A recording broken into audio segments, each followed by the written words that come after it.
আজকে আমরা আলোচনা করব পরিচ্ছেদ ৩২ নিয়ে আমরা আলোচনা করব বাক্যের বর্গ নিয়ে আমরা আলোচনা করব। বাক্যের মধ্যে একাধিক শব্দ যখন একসাথে গঠিত একটা শব্দের মতো কাজ করে সেটাকে বলা হয় বর্গ বলা হয়। অর্থাৎ বাক্যের মধ্যে একাধিক শব্দ দিয়ে গঠিত বাক্যাংশকে বলা হয় বর্গ বলা হয়। বর্গ হলো ঘনিষ্ঠভাবে সম্পর্কিত শব্দের গুচ্ছকে বলা হয়। অর্থাৎ কয়েকটা শব্দ মিলে একটা গুচ্ছ হয়, আর এই গুচ্ছটাকে বলা হয় বর্গ। বর্গকে বলা হয় বাক্যের একক। পরীক্ষা আসতে পারে যে বাক্যের একক নিচের কোনটা, আমরা বলবো বর্গ। কেননা মানুষ কথা বলতে গিয়ে শব্দের পরে শব্দ না বসিয়ে প্রায় বর্গের পরে বর্গ বসে। যেমন দেখেন মালা ও মায়া একসাথে, খুব সকালে, বাড়ির সামনে থাকা একসাথে, স্কুল বাসে উঠে পড়লো। তো এ বাক্যে যে এই যে আছে মালা ও মায়া বা খুব সকালে অথবা বাড়ির সামনে থাকা, স্কুল বাসে উঠে পড়লো, যে একসাথে দেওয়া আছে, এগুলো হচ্ছে এক একটি বর্গ বলা হয়। তো আমরা নিচে আলোচনা করবো যে কীভাবে কেন এগুলো বর্গ বলা হয়, সেটা আমরা নিচে গেলে আমরা আলোচনা করতে পারবো। কোনো একটি বর্গ বাক্যের মধ্যে যে পদের মতো আচরণ করে আর ওই বর্গটা সেই পদই হবে। অর্থাৎ কোনো একটা বর্গ যদি নাউনের মতো কাজ করে তো সেটাকে আমরা নাউন বলবো। যদি কোনো একটা বর্গ যদি প্রোনাউনের মতো কাজ করে প্রোনাউনে আমরা বলবো। যেমন দেখেন উপরে বাক্যে আমরা মালা ও মায়া স্কুল বাসে হলো বিশেষ্য বর্গ, কারণ দুইটা নাম, স্কুল আর বাস দুইটাই কিন্তু নাম। তার নাম হলে সেটা বিশেষ্য নাউন, আর বাড়ির সামনে থাকা হলো বিশেষণ অ্যাডজেটিভ। খুব সকালে কি ক্রিয়া বিশেষণ, কি ক্রিয়া বিশেষণ হচ্ছে অ্যাডভার্ব, সময় বোঝাইতেছে। উঠে পড়লো, উঠে পড়া কি ক্রিয়া কি ভার্ব, তাই এটা ক্রিয়া বর্গ বলবো। তো আমরা খেয়াল করি নিচে দিকে, তাহলে বুঝতে পারবো এই বিষয়টা আসলে কি। বিশেষ্য বর্গ দেওয়া আছে যে বিশেষ্যের আগে এক বা একাধিক যদি এরকম শব্দ বা সম্বোধক পদ যুক্ত থাকে সেটাকে বলে বিশেষ্য বর্গ। যেমন দেখেন বিশেষ্যের আগে অর্থাৎ নাউনের আগে যদি যুক্ত থাকে, বিশেষ্যের আগে নাউনের আগে, নাউন কাকে বলে, কোনো কিছু নামকে নাউন বলে। বিশেষ্য কাকে বলে, কোনো কিছু নামকে বিশেষ্য বলে। তো বিশেষ্যের আগে যদি এরকম এক বা একাধিক যে বিশেষণ যেটা আছে অ্যাডজেটিভ যদি যুক্ত থাকে তাহলে সেটা বিশেষ্য বর্গ বলা হয়। যেমন দেখেন অসুস্থ ছেলেটি আজ স্কুলে আসেনি, আমার ভাই পড়তে বসেছে। তাহলে বোঝা গেল, দেখেন অসুস্থ কি দোষ গুণ বোঝায়, কি অ্যাডজেটিভ কি বিশেষণ। তাহলে দোষ গুণ বোঝালে সেটা হচ্ছে বিশেষণ অ্যাডজেটিভ বলা হয়। এই যে বিশেষণ, তাহলে ছেলে হচ্ছে নাউন, এর আগে অসুস্থ বসাইছি, অসুস্থ ছেলে, অসুস্থ হচ্ছে আপনার বিশেষণ অ্যাডজেটিভ।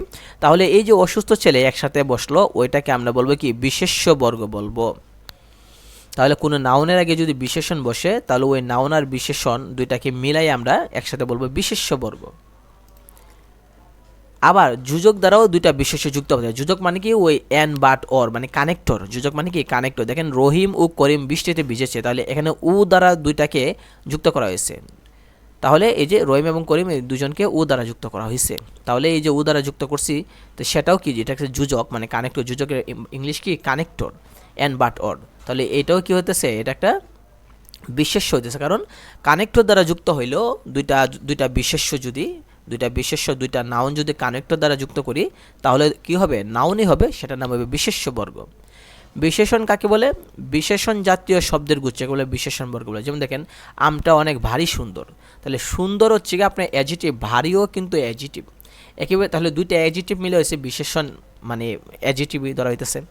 ভদ্রলোক সত্যিকারের নির্লোভ, তাহলে নির্লোভ যেটা এটাও কিন্তু অ্যাডজেটিভ, আর সত্যিকারের কথার যেটা এটাও অ্যাডজেটিভ। তাহলে তো দুইটাই অ্যাডজেটিভ। তাই আমরা তো জানি অ্যাডজেটিভে বাংলা কি বিশেষণ, তাহলে এই দুইটাকে আমরা একসাথে বলবো কি বিশেষণ বর্গ। অর্থাৎ দুইটা বিশেষণ একসাথে আছে তাই এটা বিশেষণ বর্গ বলবো। আর একটা বিশেষণ যদি থাকতো শুধু নির্লোভ থাকতো তাহলে আমরা শুধু বিশেষণ বলতাম, বর্গ বলতাম না। পোকা খাওয়া, দেখেন পোকায় খাওয়া, কাঠ দিয়ে আসবাব বানানো ঠিক নয়, তাহলে এটাও কিন্তু বিশেষণ। কেমন এটা, পোকা খাওয়া খাট, তাহলে দেখেন কাঠের আগে বসেছে পোকা খাওয়া। একেবারে দেখেন ক্রিয়া বিশেষণ, কি আপনি অ্যাডভার্ব, ক্রিয়া বিশেষণ কি অ্যাডভার্ব বলা হয়। ক্রিয়া বিশেষণ অ্যাডভার্ব কাকে বলে, যে শব্দ দ্বারা সময় স্থান বোঝায়, যে শব্দ দ্বারা কি বোঝায়, সময় বোঝায়, স্থান বোঝায়, সেগুলোকে বলা হয় অ্যাডভার্ব বলা হয়, ক্রিয়া বিশেষণ। তো যে শব্দগুচ্ছ ক্রিয়া বিশেষণের মতো কাজ করে তাকে ক্রিয়া বিশেষণ।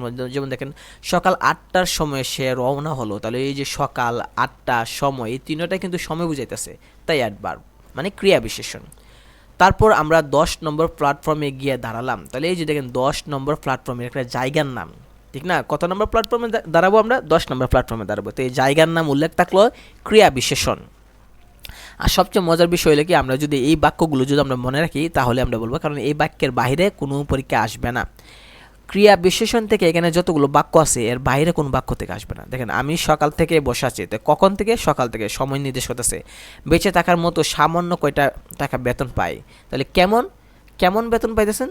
বেঁচে থাকার মতো সামান্য। তাহলে আমরা বললাম যে কখন, কেমন, কিসে, অথবা স্থান, জায়গা, কোথায়, এগুলো নির্দেশ করলে বলা হয় আপনার ক্রিয়া বিশেষণ। মানে কি?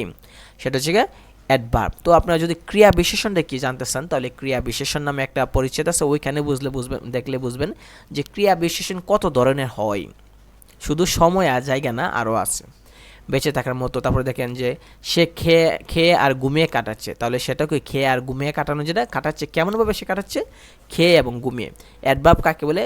যে সকল শব্দ দ্বারা সময় বোঝায়, জায়গা বোঝায়, অথবা কোনো একটা কাজ কেমন হইতেছে ওইটা বোঝায়, সেটাও অ্যাডভার্ব। যেমন সে কেমন কাটাচ্ছে দিনকাল? খেয়ে আর ঘুমিয়ে, খেয়ে এবং ঘুমিয়ে কাটাইতেছে।